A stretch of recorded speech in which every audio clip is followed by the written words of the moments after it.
A New Year's Eve party consisting of 11 men and 1 woman, and that woman was found dead the next morning. She was located in the hotel room, and the entire party seemed suspicious. Yet what the autopsy revealed was a completely different cause of death than what the police were investigating. All 11 men claimed this wasn't a murder. But what is the truth? You are such a genuine gem. Thank you for clicking on my video. I'm Brooke Makenna, but today's case is about Christine Dacera and the just very strange circumstances around the night before she died, and the CCTV footage that we have that is quite odd, but also the fact that this was very misleading when it came to the public, the entire case, due to investigators and what they claimed was occurring. Yeah, if you find yourself confused why the investigation doesn't seem to be making any sense, that is exactly how the public felt, the family felt, these men felt during this time.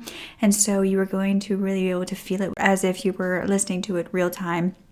And due to this, many still question what really happened to Christine that night. And so that is what I wanted to bring to you today, to bring you her story and to let you just hear what occurred and let me know what you believe. As always, I try my best with the pronunciation of these names. This did happen in the Philippines. Now let's get back to the story.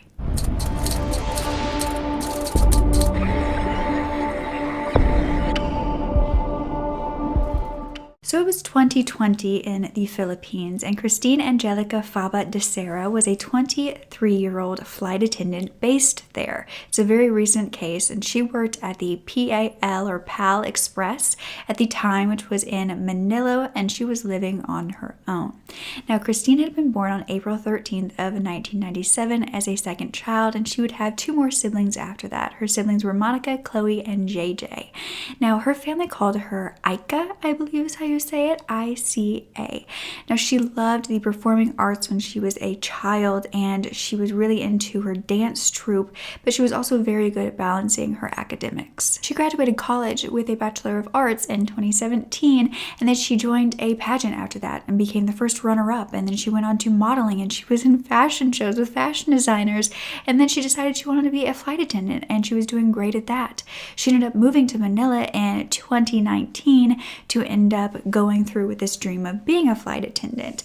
Christine was said to be a very good girl with a passion for her job. Philippine Airlines welcomes you to Manila. The time now for your convenience is exactly 6 in the morning, and the date today is 20th of June 2020 on a Saturday. Thank you for flying Philippine Airlines, the heart of the Filipino. Mabuhay at maraming salamat po. Her ultimate dream was to bring her family around the world, but her last post on Instagram would be on December 28th of 2020, posing at the airplane door in her COVID gear, and this would be her last flight. For New Year's Eve on 2020, Christine decided that she wanted to be with some friends who were also co-workers that she loved being around. And so she actually called her mother and asked for her blessing to stay in Manila and to do so.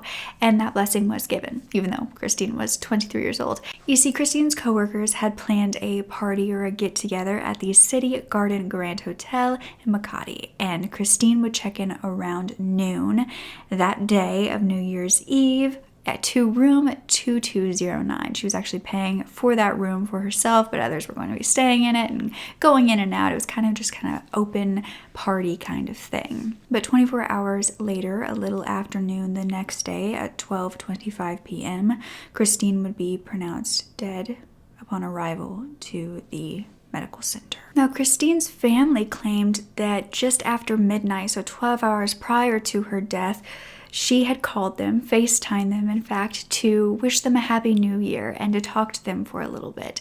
She ended up telling her mother about the ongoing celebration at the hotel, that it was still happening, that there was still lots going on, and nothing seemed amiss at that point. Yet only 12 hours later, an investigation would begin into her death. You see, the Makati Police Department had recovered CCTV footage from the hotel that very early morning and the evening. They found that a man named JP de la Serna had checked in first, and then Christina checked in, and then 4 other men, which included her best friend Romel Galido. Now, that is when another 5 men were invited by Rommel, including Giorgio de Guzman and Valentine Rosales. I didn't name all of them because that would be a little bit confusing. I just named the key players here, and then we will go into the names of the others. But if you count all of the men that I spoke about, even if I didn't name them, that is only 10 men. And there was allegedly 11 among the party. And that 11th would strangely enough be Jean-Paul Halili, which was the hotel manager. Now, Christine was the only girl at this point, and the CCTV footage showed that Christine was with all of them within the hours before and after New Year's Eve. Now, Christine's room was 2209, but at 2:52 a.m. she was seen walking through the hotel hallways from room 2207, where other men were staying, and she was with a man at this time. This man was wearing a cap. She kind of kissed him, and this was identified as a man named Valentine Rosales. Now, she entered her room and she went in with him. 15 minutes later, Christine would walk out of 2209 and go back to 2207. And the footage captured a man coming out of 2207, where she had just come from, 5 minutes later, and ringing the doorbell to her room, which had other men in it as well. And that is when 3 men came out of her room, who were allegedly her friends, and went to 2207 to actually grab Christine. They were seen kind of gathered in the hall trying to get her back to her room. They were hugging her, but she didn't want to leave room 2207, it seemed. But around 45 minutes later, at 4:13 in the morning, the most chilling image is seen, because Christine is no longer standing on her own feet. She's been carried back into her room, 2209, because she had slipped back into 2207 again, and she's being carried by JP Dacera. And by 4:39 a.m., Christine and Valentine, the boy that she had kissed, the one in the cap, were going back to 2207 together. And then at 4:52, they headed back to their own room once again. They were smiling, they were happy. Christine was walking and okay. And by 5:05 a.m., Christine was seen dancing in the hallways with a man. She seemed very, very happy. And by 6:23 a.m., Christine is being carried by Valentine back to her room, 2209. She is seen ringing the doorbell to the room, and she is awake and okay, but she wasn't seen outside of the room alive after that moment. So on New Year's Day, around noon, in room 2209, Christine was found in the bathtub, deceased. Police who had been at the hospital to see her injuries claimed that there were several bruises on her body. Christine's co-worker and closest friend, Rommel Galindo, was found to actually be the one who called for help that day for Christine. He said he woke up around 10 a.m. and he saw that Christine was in the bathtub. He believed she was sleeping. He put a blanket over her, and then he went back to sleep. He then woke up 2 hours later because they were all having to go, back to work or leave the room, and so he went to wake her up when he realized that she was turning blue and wasn't breathing. He ran to get 2 of their closest friends, Gregorio Guzman and JP Dacera. These 3 would allegedly try to resuscitate her to no avail, though they noted that she was still warm at this time. They then rushed to get hotel management. Hotel management would bring a wheelchair for Christine, but they said that they were trying to get her in it, and this wheelchair was too small for her, and her body kept kind of like falling over, slumping over, and they were having to hold it upright. Now, the hotel was said to have a clinic, but they couldn't resuscitate her either. And there was supposed to be a rescue team that would come and take her, kind of like an ambulance, but nobody came. So it ended up being these men, as well as the hotel staff, who took her to the hospital. Unfortunately, there was nothing the hospital could do to save Christine, and instead they had to report her death to the police. Now, on January 2nd, Christine's autopsy would be performed by Police Major Nick Sarmento, and his autopsy report would state that she had already been embalmed prior to the autopsy due to new procedures they had to follow because of COVID-19. This is a very recent case. This was all happening right within that time period where COVID was really hitting. And he said that everything had to be done a little bit differently, but her cause of death was consistent with a ruptured aorta aneurysm. Though the report also did speak of the bruises that the police had seen on her right hand, right thigh, knees, ankle, right foot, and an abrasion on her right thigh. Now, during the genital examination, the coroner did find deep healed lacerations and abrasions, though they were from quite a long time ago. It was ruled by the medical examiner that her death was of natural causes. What the public didn't know at this time was that that autopsy had claimed that this was just natural causes in which she had died. However, at the same time, on January 4th, the police were coming out and reporting that this could have been a natural death, but also due to the lacerations on her body, they could believe that this was a case of murder and homicide, calling it a rape slay.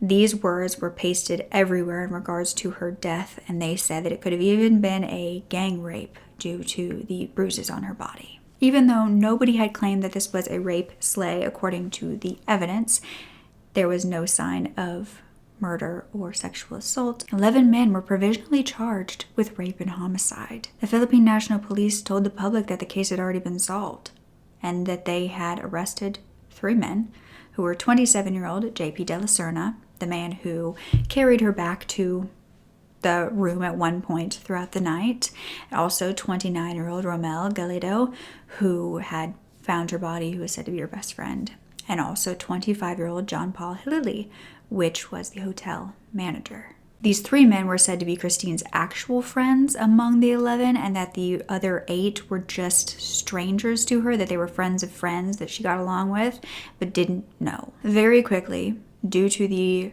harsh police statements, this case went viral, especially on social media. On TikTok, there were videos posted of Christine's face saying, "This is Christine Dacera, 11 men raped her."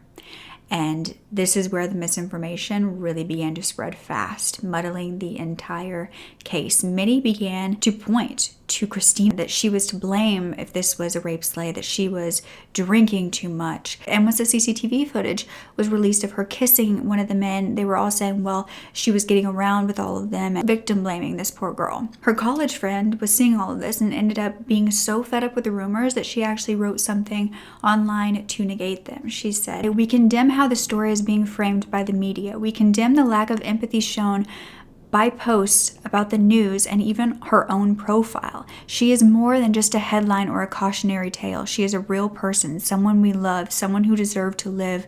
We will not be silenced. We will not let this case be ignored or forgotten." And on January 5th, the family of Christine held a press conference, and they told the media and the public that they were seeking a second autopsy from an independent medical examiner because they believed the first was incomplete. They believed that the injuries on her body was enough evidence to establish a probable cause for rape, and that the aneurysm could have been a result of assault or abuse of some kind that led to it, because she was, from her family's perspective, a very healthy girl. They were also talking about the claims that Christine had sexual relations with all the men, or that she was using drugs, and they denied both of those things. But they said they believed that this was actually all planned, that something was very strange about it due to the hotel manager being involved. And even though most of the men who were there had yet to be even identified or apprehended at this point, the family believed that the group, at least some of these men, were involved in the entire thing. And they even said that other men who should have been arrested were interviewed by police, but nothing was done.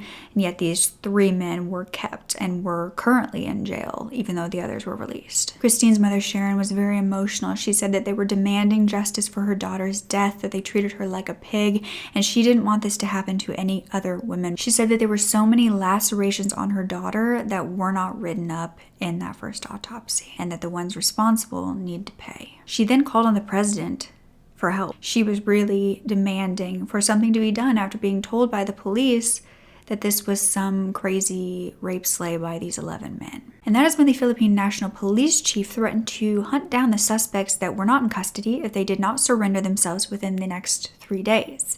And then the next day, the police told the public that the case wasn't actually closed, though it was solved, and they were waiting for arrest warrants. Now, one of the 11 men who weren't yet arrested, Gregorio de Guzman, he and his mother came forward to CNN, not to the police, and they said that they were told by their lawyer to stay put and not turn him in, even with threats, because he wasn't guilty of anything. Valentine Rosales took to social media to deny the accusations. A private funeral service was held for the family and the close friends, and a family friend admitted that her body had undergone a second autopsy, but the findings were not going to be revealed to the public. But on that same day, the prosecutor's office ordered a release of the 3 men in custody, JP, Rommel, and John Paul, claiming that there was no proof. The prosecutor's office demanded to see the DNA analysis, the toxicology report, because those had yet to be released to anyone. And all 3 of the men were claiming at this point that they were innocent, that she died of natural causes, that this wasn't even a murder. And so they ended up all being released pending further investigations. Now, although a second autopsy had been done where we don't know what was found, and although the men were released, there was then a special task force put together by the police to look further into the autopsy and the investigation altogether, due to the big possibility of bodily fluid samples from Christine being contaminated due to her being embalmed before the first autopsy. And by January 10th, the police admitted that they had identified all 8 of the other men, so they had all 11 men. However, they had not collected enough sufficient evidence to investigate further. I couldn't find much on what they found as far as the bodily fluids. If they found that it was completely contaminated, that was just something that they were looking into at that time. But Christine's family then filed a complaint against the medical examiner, Police Major Michael Nick Sarmento, for gross negligence and gross incompetence and the irregular and inaccurate preparation of Christine's report and death certificate. They wanted him immediately removed from his position. Now, the public had been demanding justice from the very beginning of this case, as they were under the impression that this was a gang rape of an intoxicated girl by the 11 men that she was with. Hashtags were all over Twitter saying protect drunk girls, yet there was no basis for the statements being made by police at that time. Another press conference was held on January 12th, 12 days since Christine's death, and this was by the NBI, or the National Bureau of Investigation. They said that they had looked into the rooms 2207 as well as 2209 that they had been in that day, as well as a room that was 2009.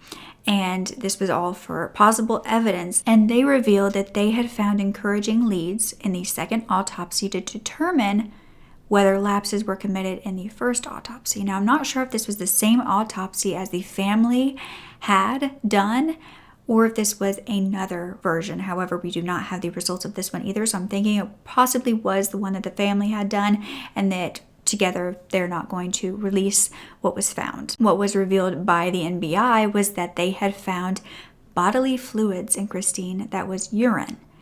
However, the first autopsy stated that her bladder was completely empty. They then announced that this could have been a crime, but they would leave it at that. It was another point in the investigation where new evidence brought forward by police made it harder to uncover the truth and didn't quite make sense. And after being released, these 11 men were being questioned all the time by the media, and they were doing these interviews because they wanted to clear their name. 2 of those 11 men, Valentine Rosales and JP Dacera, the 2 men that were seen with Christina on CCTV as far as, holding her, helping her back and forth, they claimed that they both identified as gay. And so did Gregorio de Guzman, who was the one to run to get help once her body was found. He said, in fact, he had never had intercourse with a woman and that he had never been aroused by a woman. Always a man. He was saying that every one of the accused men were gay and that Christine was cherished by the group, that she was a really good friend, and that it was their impression that she just liked to hang out with the group of LGBTQ plus members, and that they would never do any harm to her, especially not sexually. Now, Gregorio was saying that Rommel was his ex-boyfriend, and that's how he got invited, but everyone was just there kind of flirting with each other, having a good time. Now, JP Dacera, who was the first person who had to carry Christine back to her room, said that he had to do so because she was already vomiting in the other room due to drinking too much. And then Valentine and Rommel claimed that Christine would have told them if she had been sexually assaulted in any way, if she was not feeling safe. But Rommel, her best friend, kind of gave more on why she was in the bathtub, and he was saying that around 1 a.m. Christine was already very intoxicated and that she was throwing up all the time, and that she had actually mentioned something to him that her drinks might have been spiked because of how odd she was feeling. He said he saw Christine as a little sister and loved her so much, and that it was super painful that she was gone, but he hoped that her family would find clarity. Now, Christine's mother, Sharon, also confirmed Romel's story that he had told the media, because she said that at the police station before anyone was being arrested, that Romel was telling her that Christine had leaned on his shoulder that night and said that someone put something in her drink. Christine's mother said if he was a real friend, he would have called the clinic of the hotel to get her some help. At that point, she blamed him for this. An order was then placed to remove the police chief colonel at the time due to the wrongful accusations that were thought to be against these men. And by January 27th, the autopsy report was released stating that Christine died of natural causes and ruled out homicide, and also said that no alcohol or recreational drugs taken that night would have caused her aneurysm. That this tear in the aorta caused blood loss that would have made her weak and nauseous and feel sick and would have killed her within a few hours, but it had started long before she died. Her family, though, refused to believe this, but this was the first time that the public was hearing that this was completely different than what the police had been stating and investigating and pushing the narrative of. Now, 4 months after her death, on April 23rd of 2021, the charges against the 11 men were dismissed, as well as the charges against all the law enforcement officers and all the cases against them, because a 19-page resolution from prosecutors claimed that they found no probable cause and no mixed DNA found on her to charge anyone of rape. And at this point, that was the only charge they could really go forward with, because the autopsy had clearly stated that this was of natural causes. And the prosecutors detailed what happened that morning as Christine having vomiting fits and falling asleep in the bathtub. When one of them woke up and saw that her lips were a different color, they immediately got help. The resolution also stated that semen was found on one of the beds. That was this evidence that could have proved that this was a crime. However, that semen did not prove that a rape was committed. That is the huge thing about this case. There is a whole bunch of just missing pieces that weren't revealed. I think after the bombshell of this wasn't maybe a murder, and when the media had already had this whole story out to the public, they were kind of scrambling, and so the real story is muddled and it is lost in translation in many different ways in this case. The main thing there was that this was a horrific thing done to a woman at a party, and we needed to get her justice. And if that is the truth, then yeah, that's exactly what needed to happen. However, we're not sure that's exactly the truth. Christine's family are now looking for ways to find justice for their daughter, including going to the Department of Justice to get an appeal. Her mother was saying if you saw her body, you would feel the pain she suffered. Now, in order to make this case less confusing, I only gave you the names of the key players in this case that were directly involved as far as in the CCTV footage and in her moments that she was found. However, I do know the names of the others, and I will tell you that now. So sorry if I butchered them. Ray Ingles, Louis de Lima, Clark Rapinen, Mark Anthony Rosales, Jameer Cunanan, and Edward Penagillan.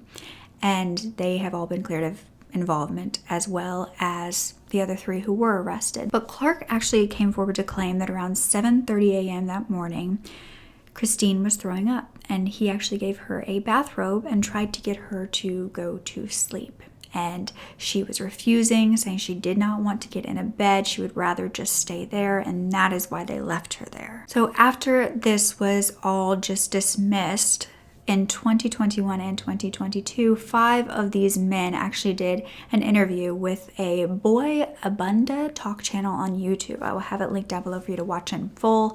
But the 5 men were actually Gregorio, JP, Clark, Valentine, and Romel.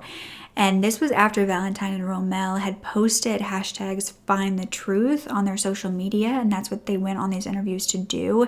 They all continued to say that this wasn't even a murder at all. Now, most of it is actually not in English. There are a few bits, but I will link it down below if you can listen or you want to translate it. But they were all adamant that nothing sinister had happened. And in the second interview, it was about a year later, and the men were talking about surviving all of their reputations and trying to move on through false accusations, and some were saying that it was hard to even get a job. Gregorio spoke a little about what happened that morning when he was one that found her body, and I'll let you listen. It's painful to hear. You deserve this. Your mom died kasi karma mo to. Somebody told you that? Multiple people. That I deserve it daw because mayaman daw kami. because sa ginawa ko daw kay Christine, I'm like, I tried saving her, you know. That was my intention. But it was impossible. And yet, nasasabihan pa ako na, deserve mong mamatayin ng nanay.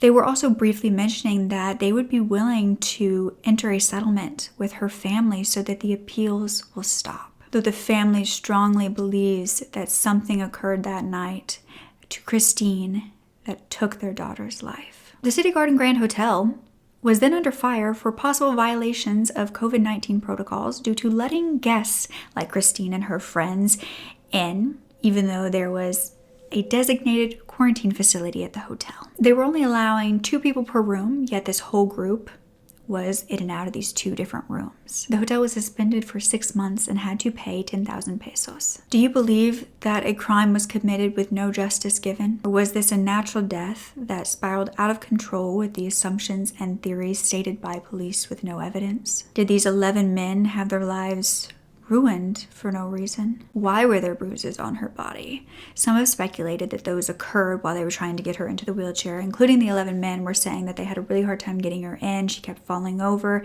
and also her getting in and out of the bathtub to throw up could have caused the injuries as well. Could that have been the truth? Or was it something much darker, as her grieving family believes? Unfortunately, this case seems to be one of complete police negligence and absolute mishandling when it comes to reporting the facts to the public and not having any evidence to back it up. When we speak on the mishandling of a case, it's often that police failed to catch a killer or didn't investigate at all, but this case is the complete opposite. They investigated into things that didn't seem to fit what really occurred or what the autopsy was claiming, and blaming possibly innocent men for a crime they didn't commit. Family of Christine had the thought put into their head that something horrendous happened to their daughter. That is a second sort of heartbreak, because now they're left to believe they're not receiving justice. I mean, it's hard enough when a family member passes away, especially someone as young as Christine, but then add on top of it the police telling you that it was some horrific crime done to your daughter. It would be very hard to then be told they were wrong, that it was the opposite, that there's not evidence to back that up. I think we would all always think maybe there was something more that could have been done. Maybe they just didn't look hard enough for the evidence, and that could still be true. At this point, this is still a case that is very, very widely speculated upon by the public, and people have those strong opinions on both sides. Do you believe this was some sort of huge cover-up of sexual assault and murder, and Christine wasn't given the proper examination to find the truth? I think the embalming of her body before the autopsy, I've never heard of something like that before, and that definitely could have affected everything. Could her drinks have been spiked as though she believed, or was her feeling sick due to that aneurysm inside of her body? It just seems like a case that, for whatever reason, was misconstrued by the very people who were supposed to be finding the truth. I would really be interested in knowing what exactly was found in that second autopsy, if they determined it was natural causes as well, although I'm assuming if the whole case was dismissed, they didn't find much in that autopsy that would help in the case against the men. I truly hope that that is the case, because otherwise, yeah, we do have 11 men or more in that hotel who should have been questioned and taken to trial, but when there's no evidence against them, possibly the intentions of the police were good, that they wanted to find justice for this family, that they thought, that sounds bad, she's one girl in a group of 11 men, they must have done something, we're going to do something for her. I think maybe the intentions were pure. I think maybe they were ahead of themselves as well, and they wanted there to be something to be able to give her family, such as sentence, such as an arrest, because they felt horrible about what had happened. But as always, please leave me what you think, and I don't think attacking these 11 men is necessarily necessary at this time. I think they've gotten enough of that in the media, but just, it's okay to have questions, it's okay to be confused, it's okay to have differing opinions, and it's okay to be suspicious.